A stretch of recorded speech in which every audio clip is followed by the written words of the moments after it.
Oke, kita lanjutkan.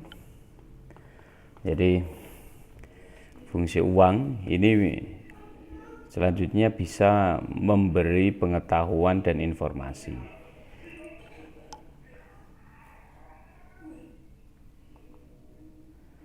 Yang pertama tadi adalah fungsi uang sebagai penghimpun dana. Jadi lembaga keuangan sekali lagi memiliki kewenangan untuk menghimpun dana dari masyarakat.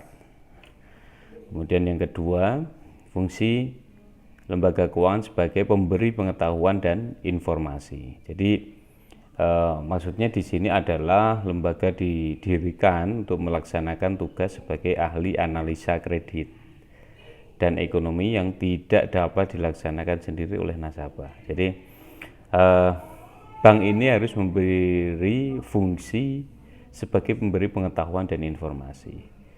Jadi masyarakat itu kalau ada yang bisa menganalisa potensi kekuatan ekonomi dan kira-kira berapa kredit yang bisa mereka dapatkan. Tetapi ada yang tidak bisa sama sekali.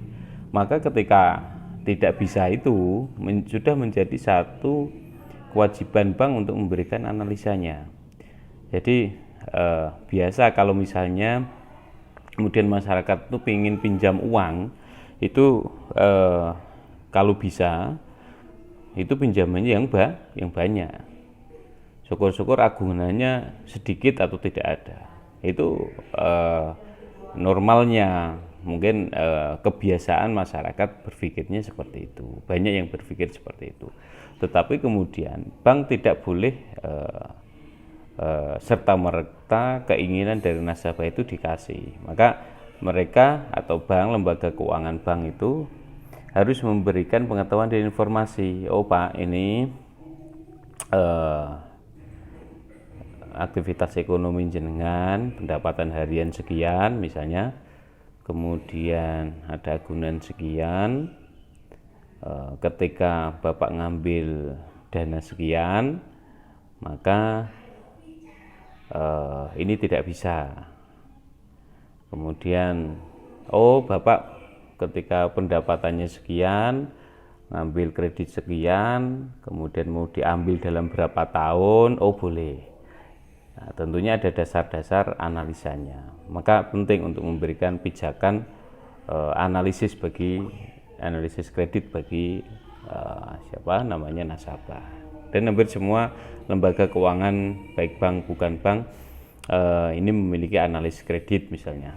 Kemudian fungsi pemberian jaminan. Lembaga keuangan memberikan jaminan baik yang berbentuk hukum maupun moral sehingga penabung atau nasabah memperoleh keyakinan tentang keamanan hak milik. Jadi lembaga keuangan ini harus memberikan jaminan bahwa ketika nasabah ini menaruh uangnya di bank itu pasti clearly aman. Maka sampai berlapis-lapis ada yang namanya LPS di bank itu, lembaga penjamin simpanan itu. Itu ketika nanti bank terjadi misalnya satu dinamika fluktuasi, kemudian kolab dan sebagainya, nasabah bank itu sudah aman karena sudah dijamin LPS.